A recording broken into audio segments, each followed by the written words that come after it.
Thank you very much. Bismillah ar-Rahman ar-Rahim. Thank you very much for your generous introduction.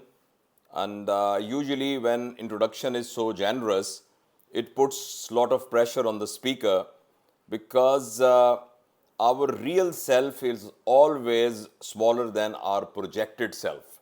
We have got a projected self which like a profile is visible to the others. But we have got a real self.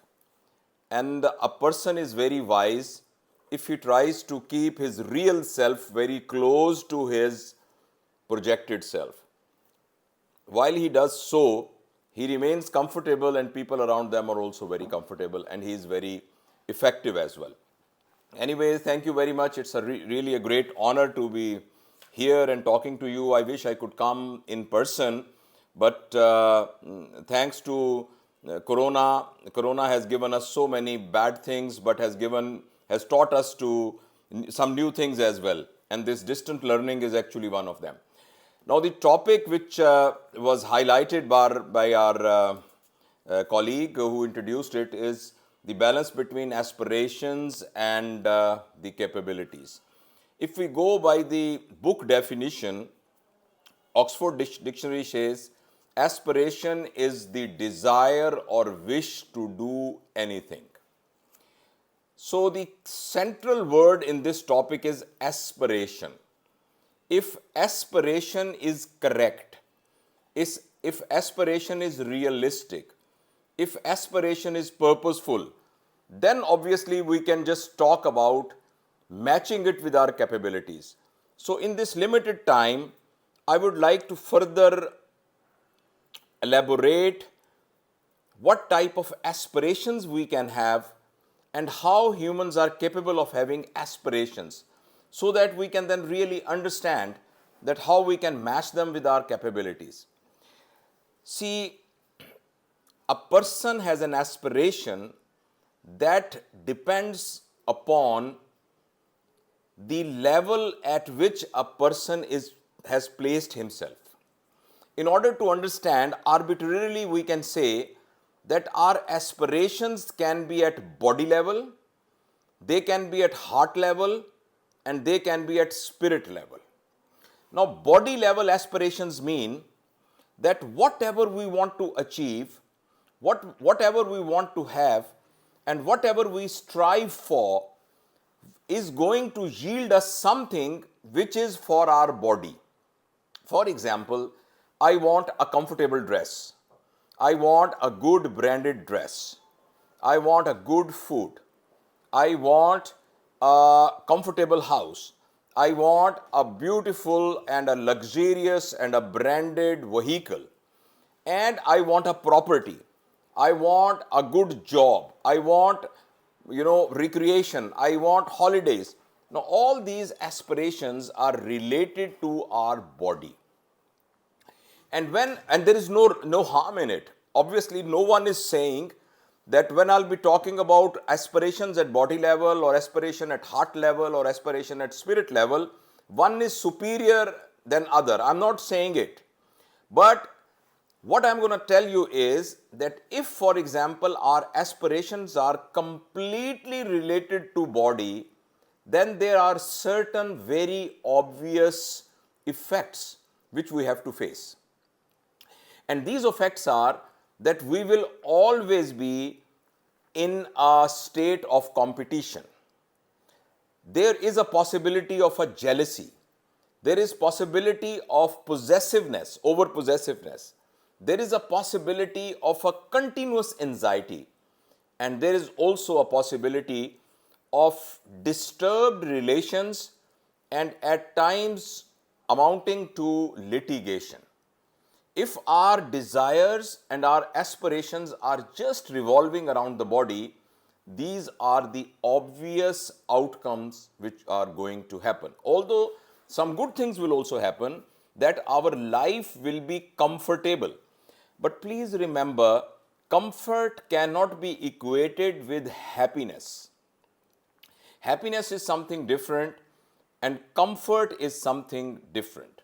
Incidentally, if our aspirations are just geared towards getting the things which are related to our body, then we may at the most can get convenience, comfort, that we can get, but it is not a guarantee that happiness we will get. Now there is a second level of our aspirations. Some people they have achieved a level where they are beyond the body level. That does not mean that they don't have desires related to body, or they are not working hard to achieve those aspirations which are related to body, but they have got more liking towards aspirations which are related to the heart. Now what are those aspirations? People which have got aspirations related to body, they are looking for material things.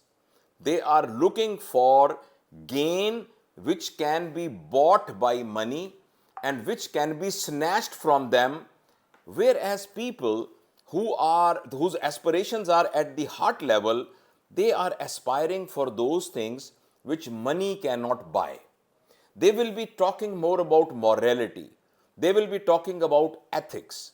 They will be more concerned about art. They will be more concerned about literatures.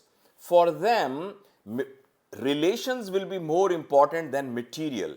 When there is a competition between material and relations, they will prefer relations and they will sacrifice the material in order to save the relations. Now, just like the aspirations related to body level, in case of aspirations related to heart level, there are also certain outcomes. One outcome is that these people are altruistic. These people are art loving. These people are pleasant company. People want to spend time with them, and they are considered as a very good colleagues. And one very important difference between people who have got aspirations at a heart level and people who have got aspiration at body level is that people who have got aspirations at body level are not reflective. Hence, they are not self-corrective. Whereas people who have got aspiration at the heart level, they are reflective. They spare time to just think about themselves and they keep on correcting themselves. Because for them, relations are very important. Happiness is more important than convenience. So they are reflective. They can if someone actually criticizes them, they are very happy and they try to welcome it and they try to listen it, they try to understand it, and they try to just mend their way and try to bring a change in them so that their behavior and attitude can be changed. However, people which are working at the body level, they were always very possessive about what they have, and if someone criticizes them, then they become more argumentative, then they become more defensive, and they try to just over argue, they started creating an argument so that they can be over smart and they can just let other person understand that what he is saying is wrong and what they are thinking is right. Now again, you must be just thinking that this is the second step. First step is aspirations at body level, and then aspiration at heart level. This is step number 2. Actually, it is not. This is a quantum leap. This is a quantum leap. People who are a body level, when they go at a heart level, they actually travel a very long distance, and there is a kind of a 180-degree turn in their behavior and in their attitude. Now, the article from where I read this, he said that most of us, unfortunately, live our life and our aspirations are at body level. And according to that article, it is around 95% of people living on this earth, unfortunately, are at body level. And this is perhaps the reason that this world is not a peaceful place. Perhaps this is the reason that this world is full of greed. This is a reason that the killing machines are more important than actually saving machines. So that's a fact. However, there are few people in our in this world who are at heart level, and those who are at the heart level are actually those people which are creating happiness, which are scientists, which are artists, which are poets, which are, those architects, those people who are creating beauty here with the intention to satisfy their heart. And very few people in this world are at the spirit level. Now, what is the difference between people at the heart level and people at the spirit level? People who are at the spirit level, the people on the heart level are art lover, they are beauty lover, they are relation lovers. Whereas people at spirit level are creators of the art, they are creators of the beauty, and they are the creators of the relationship. The other word which is used for these people who are at the spirit level is that they become masters. In our local terminology, there is a word called Babaji. They become Babaji. And like that of people who have got aspiration at the body level and people who have got aspiration at the heart level, people who have got aspiration on the liver level, at the spirit level, they also have got certain outcomes. And their outcome is, number one, they have an aura around them. You must have come across some people in your life that when you just come close to them, even if they don't say anything, you kind of get mesmerized. You come in their magnetic field and you start feeling change in your heart or in your attitude. So that is what happens if someone has his aspirations at the spirit level. The second thing which happens with them is that they are not dualistic. Please try to, I would like to make it easy for you to understand. Non-dualistic person is one who does not distinguish between good and bad, who does not label people as bad and good people. He just considers everyone same. However, some of the people, because of some reasons, were committing some kind of mistakes. But as such, their essence is the same. They start looking at the people and they start looking at the universe as if each and everything in this universe is like a diamond. However, some diamonds had a chance to be present in the crown of the king, whereas some diamonds unfortunately went into a dirty gutter. And since it was in that dirty gutter or dirty pond, this is why that dirt or dust that just came as a superficial layer on them. This is why they appear to be bad people, but actually from the inside they are diamond. And everyone in this world is diamond, and if we just do a proper treatment with them, if we just clean them, so proper shining diamond will come out. So that is what is non-dualistic stance. That is, they don't distinguish people into good and bad. They may say someone had a circumstances that in which he had to commit theft, but no one is a thief. So that is the difference between people who are at the spirit level and people who are at the other levels. And other important things which occurs in those people are that these people, they can't come back. A person who is at body level can shuffle from one level to another level. A person on a heart level, if he becomes, is not working hard on himself, or he's working more on himself, he may also shift his place. But a person who is a spirit level, he is kind of a person who has developed enlightenment, a person who has got nirvana. And whenever someone has achieved that thing, now these are not just theoretical points. I can just tell you, because I've met few people who have actually reached those level of the enlightenment. So anyhow, this is a kind of a theoretical description. Now we have to match our aspirations with this criteria. If our aspirations are at body level, then that's a serious thing. There is a difference between need and aspiration. Obviously, all of us need clothes. all of us needs good food, all of us need good house, all of us want to have a good conveyance, or all of us has some kind of a property. There is no harm in it, provided we keep it in the category of the need. We don't keep it in the category of aspiration. The aspiration has to be above body level.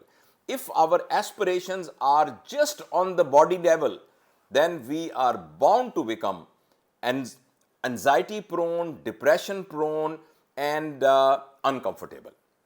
Now, in the next 15-20 minutes, I would like to just share with you that how we can revise our aspirations in such a way that we can distinguish between our needs and our aspirations. We keep our needs on one side and aspirations on the other side. And then for the last 5 minutes, I would like to just talk a little bit about balance between aspiration and the reality. Now, whatever aspiration you have, I would like you that please convert it into a sentence. And if you know, I want to make it more simple, please for 1 minute think in your mind that what is your purpose of life. All of us slept last night. Lakhs of people like us slept last night, but they did not wake up in the morning.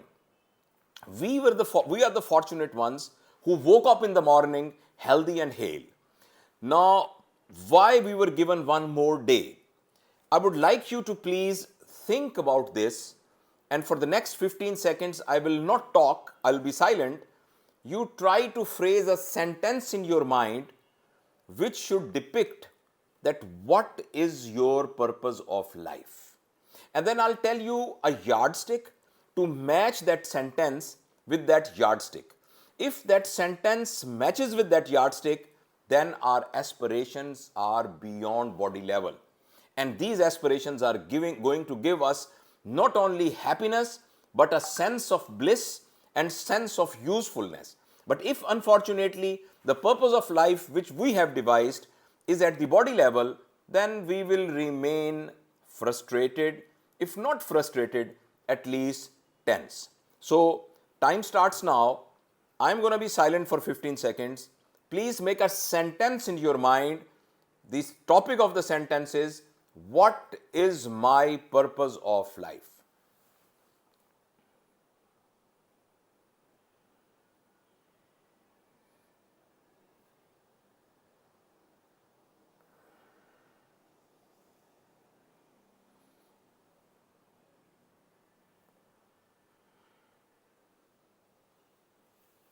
Thank you very much. Now, whatever sentence you have coined, this sentence is obviously an indicator of your aspirations. Now, there are 4 things which I want to just share with you, and you have to match each one of them with the sentence which you have in your mind about the purpose of your life. The first thing is that whatever you think is your purpose of life, it should not be a subjective statement. It should be an objective statement. It is possible that some of you have thought that purpose of my life is to please Allah subhanahu wa ta'ala.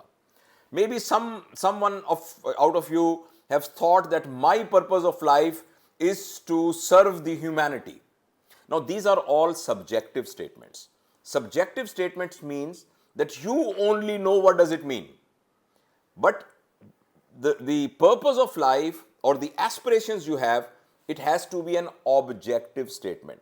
Objective statement means that whatever that sentence is, everyone should understand the same meaning of it which you have understood. I can just make it clear with one example.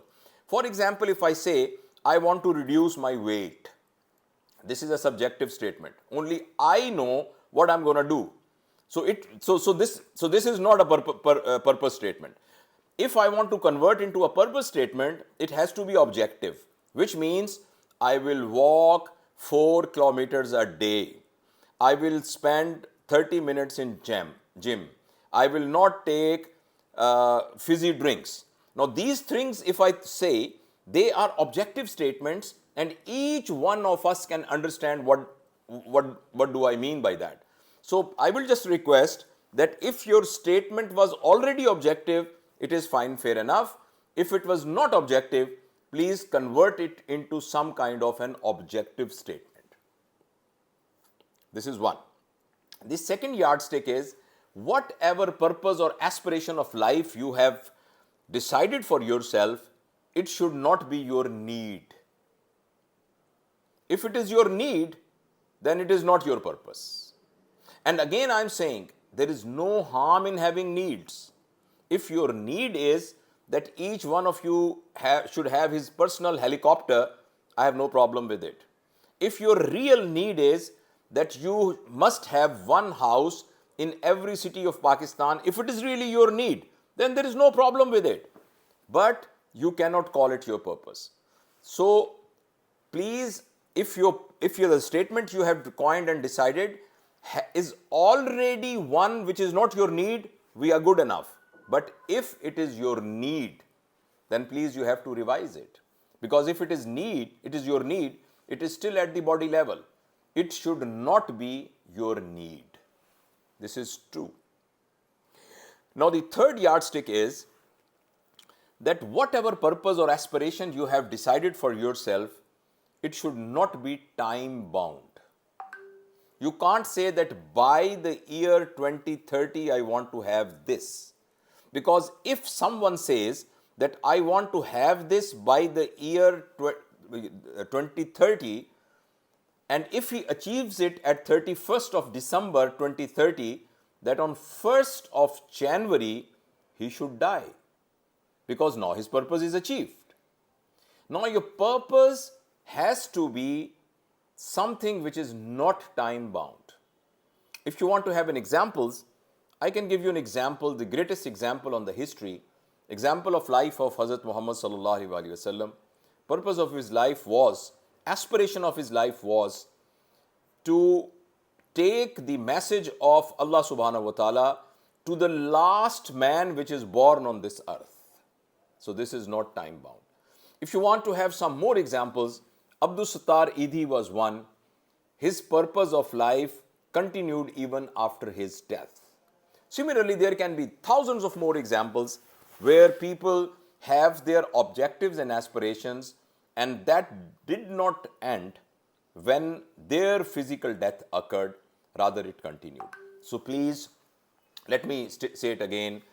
First of all, your aspiration or a purpose has to be an objective statement. Number two, it should not be your need. Number three, your aspiration should not be time bound. And number four, very, very important, that your aspiration should be noble.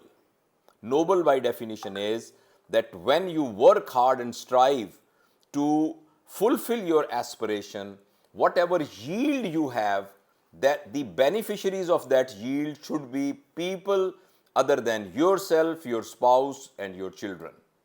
There should be people other than these. They should be people which you don't know them and they don't know you. If the beneficiaries of your work and hard work are people which are strangers to you and they are all over the world, or at least all over the country, or at least all over the city, or at least outside your family circle, then your aspiration is noble.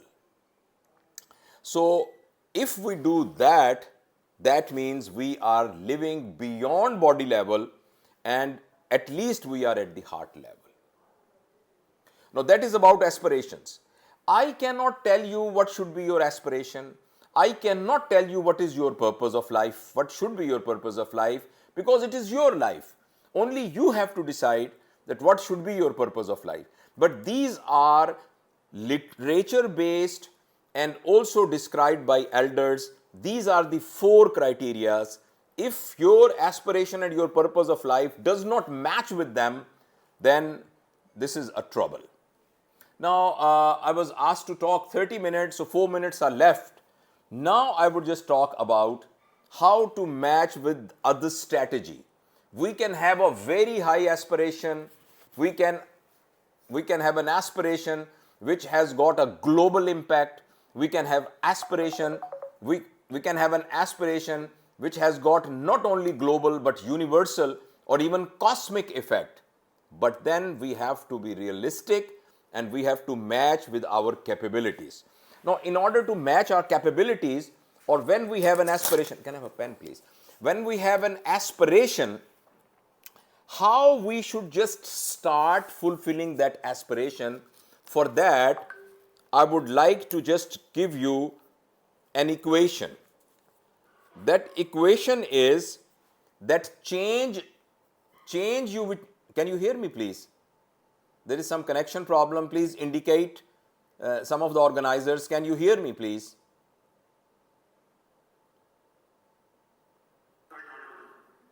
Sir, can you hear me?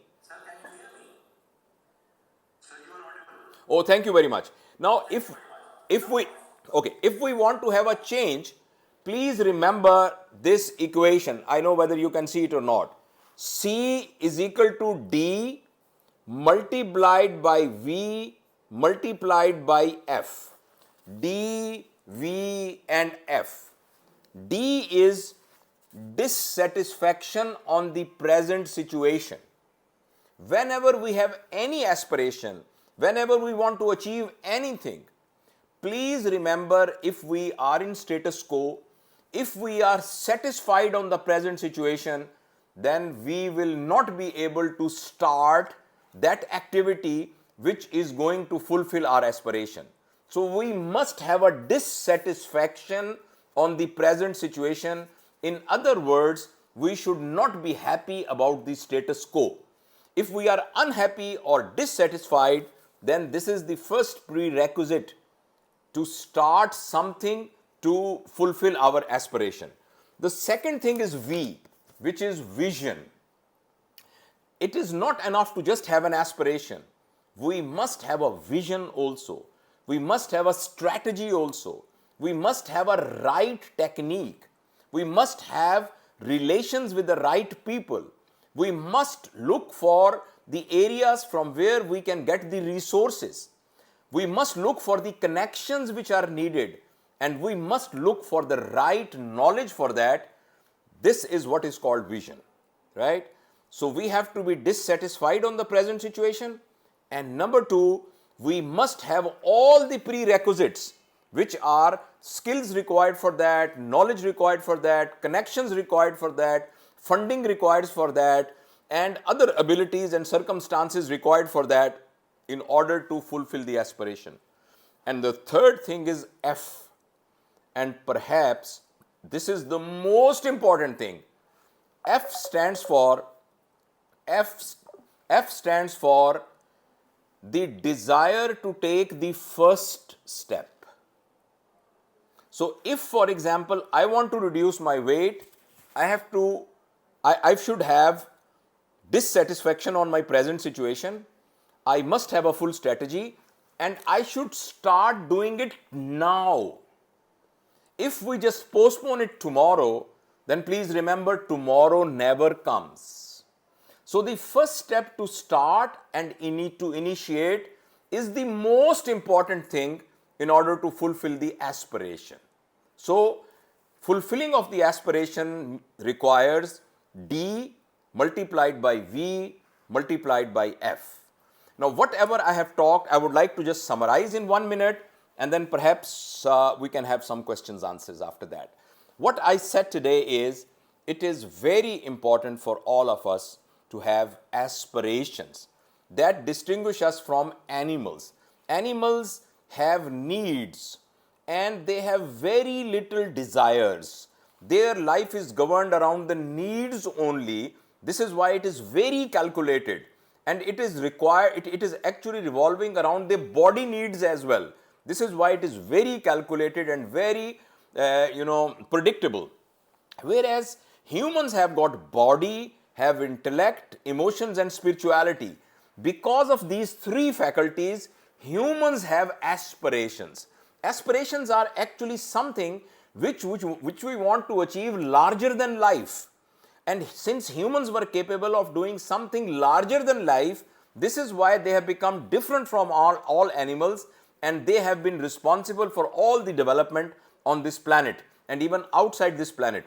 Now, these aspirations are actually the most important thing which has distinguished us from the animals. Now, we have just learned that aspirations can be at body level, they can be at heart level, and they can be at spirit level. And I have in detail described what are the aspirations at body level, what are the aspirations at heart level, and what are the aspirations at the spirit level. And then I just presented a yardstick to you that if our aspirations match that yardstick, that means we are at a higher level of living. In fact, if our aspirations are just matching at the body level, then we are at the most at the animal level. And when animals, they just leave this world, they don't leave any legacy. All those people, out of us whose aspirations are at body level, when they will leave this world, they will not leave any legacy, because you will never hear anybody saying Javed Iqbal who had 6 bungalows, Javed Iqbal who had 2 Pajero cars, Javed Iqbal who always used to wear branded watch. Because these are all, they are needs. They may be all right as far as needs are concerned, but they are not going to create any legacy. Legacy will only be created if Javed Iqbal is possessor of those things which money cannot buy. And that is only possible if our aspirations are at the heart level or at the spirit level, if we are very lucky. So that's what I talked about aspirations, and I just request you, and I also make a pledge also that I will also work hard, and I will also request you to please revise our aspiration and bring them to a level which is above the animal level. If our aspirations are at body level, as I've already said, we are living at the animal level. Whereas we have got a potential to live at human level, suprahuman level, worldly level, cosmic level, and even godly level. Godly level is the level of the spirit. No one can be God, but one can live at godly level as far as their aspirations are concerned. And humans are capable of doing that. And people have, achieved that aspirations, some of them. And the second part of our discussion, I just said that aspiration, you can have very high aspirations. But in order to achieve those aspirations, you should have dissatisfaction on the present situation. Number 2, the people who are of status quo, they said, sab theek hai, everything is fine, nothing wrong, I'm okay. Now, they are very dangerous people, because they are the one who are capable of bringing the change, but they are in a status quo and they don't bring a change. The second, I said we should have a proper vision. And the third thing is that we should be willing to start it today. So thank you very much for patiently listening to me. If there are any question, and there is one condition as well, if I know the answer, I'll be very happy to answer it. So thank you very much. Sir, I may just add on. Sir, personalities are sometimes influenced by the society behavior, and because of the demanding behavior of society, sometimes we tend to be more cosmetic. So how to go about it to remain satisfied and contented in such demanding society? Thank you very much for asking this question. This is true, that we are influenced by the society, and that creates a competition in us, and sometime we have to have a projected self which has to match to the society. But if someone has 2 abilities, and then he becomes strong enough to have his own ethics-based opinion, which is not influenced by the society in a negative way. Now, one of that, and these are actually tools. One of the tool which each one of us has to practice and look for is called reflection.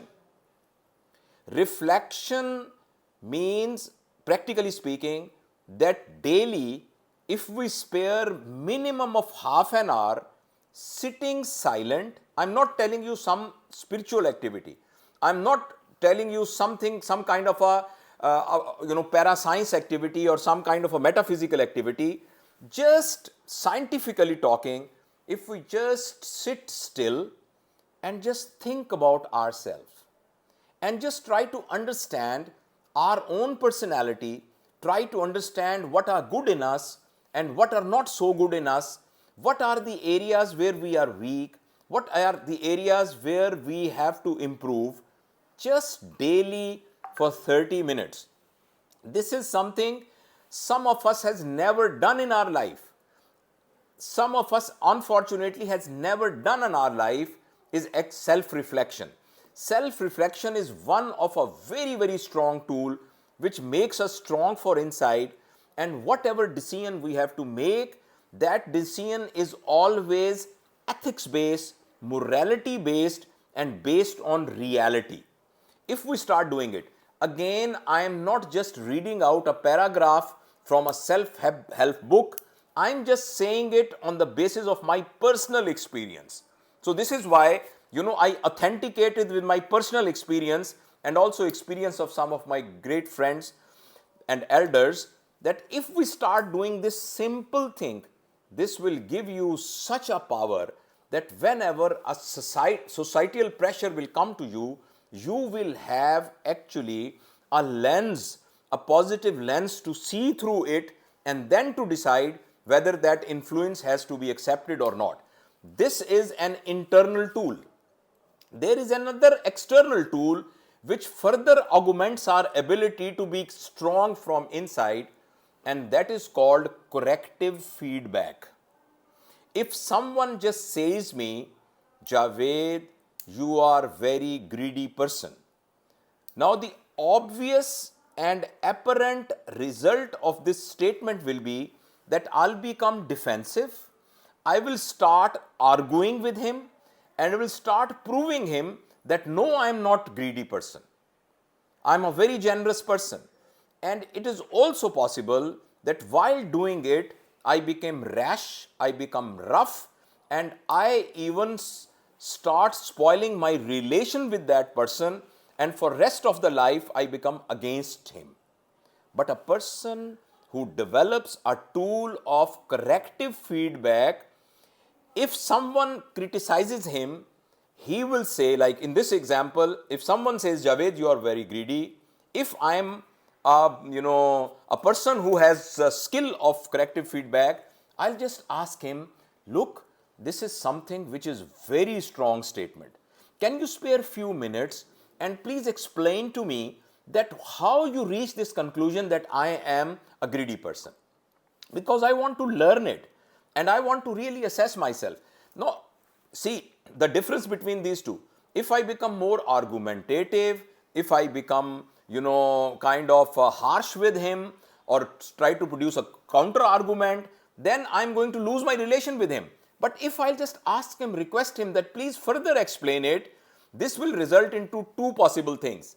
One, I disprove him and he says, I'm sorry, really, Javed, I thought that you are a greedy person, but you are not.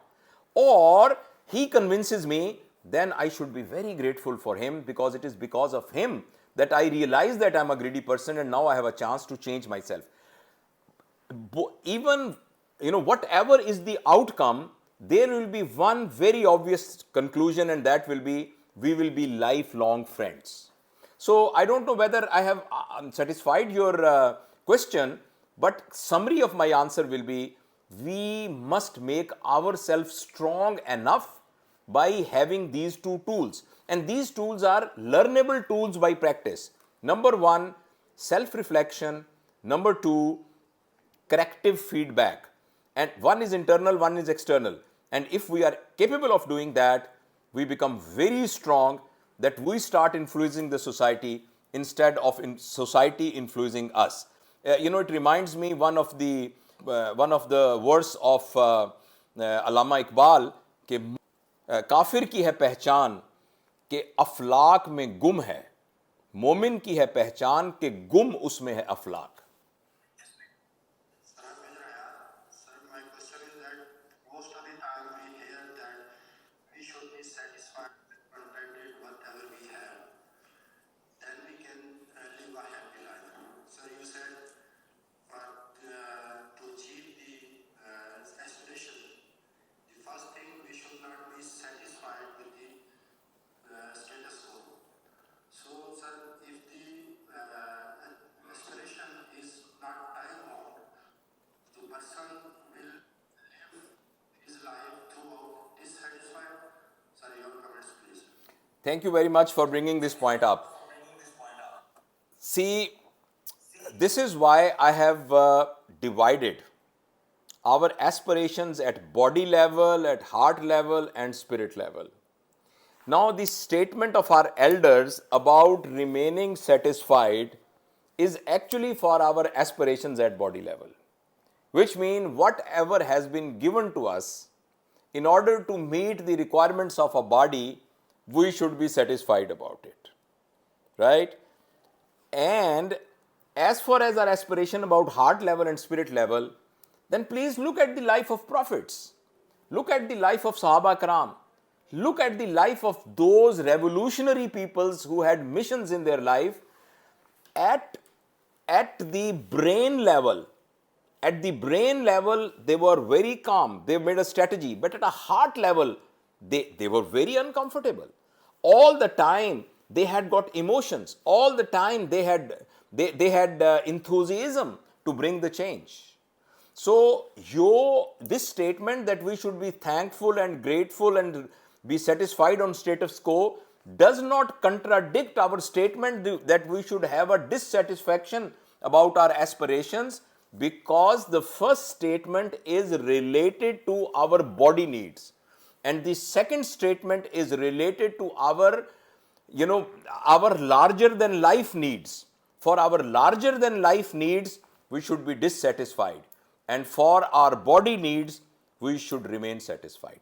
I hope this answers the question. Okay, I would like to just repeat your question because I couldn't hear it properly. Perhaps you said that while achieving your goals, sometimes you have got hardships and there is a chance that you just stop, and how to just overcome that. Did you ask this thing? Okay, I got it. Your question is that being a leader, if someone working under you has come to a level that he is now broken as a leader, how you can pull him back? Is that right? Sir, that's right. Thank you. Great. Now, for that, I would like to recommend you a book. I'm sure that book must be in your library already, and that book is entitled as Levels of Leadership by John Maxwell. He has very beautifully described the levels of leaders, and I won't take much time, but I would like to just tell them one by one. Level 1 leaders are those which exhibit their leadership on the basis of authority. Since I am the commanding officer, so what I say, you have to do it. I ask you to stand up, so you have to stand up. I ask you to sit down, you have to sit down. Now, this level of leadership is very important in emergency situations. For example, you have got a combat. I have no experience of army, but I can give you example from my profession.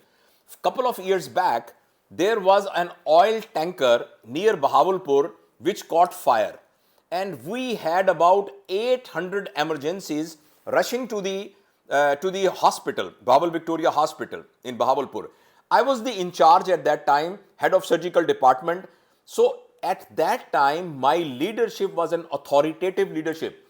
This team will stand here, this team will receive it, this team will only restore the IV line, this team will talk to the family, and no one would be saying, no sir, I can't do it. This is authority level number 1, which is very important for emergency situations and crisis situations. But Maxwell says that then there is a second level. Second level of leadership is, because purpose of leadership is actually to bring your followers into the same vision which you have. That is the purpose.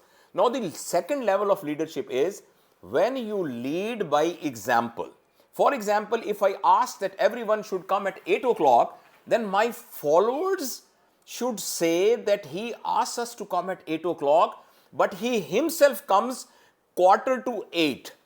How I can refuse him to come at 8 o'clock whereas he is coming at 7:30 a.m.? This is the second level of leadership where you actually lead by example. The third level of leadership is one where you have got a personal ihsan on that person. You have done a kind of a personal service. For example, in your hierarchy. For example, if you are a colonel and your lieutenant, you give an order and that order is kind of beyond his duty hours, and your lieutenant says, how can I refuse, sir? He is the same person when I was on field, my child was ill, he along with his wife came to my residence, took my child to the hospital, and his wife remained with my child whole night till I came back. How can I refuse him? Although this service of you to your subordinate is nothing to do with the professional work, but since you have done a personal favor to someone, now you become an effective leader. This is third level of leadership. And fourth level of leadership is one when you may give your subordinate or your follower an autonomy of the work. He has said, he did something which actually was not in your knowledge, but it was in aligned with your vision, and you give an autonomy of that. And five level of leadership is when you make him totally independent. For example, if I am a surgeon, I ask my assistant, now you are good enough to start your own private practice. And you have your own private practice, I'll have my own private practice. So I have just described these things, and I will strongly request you to please go through that interesting book.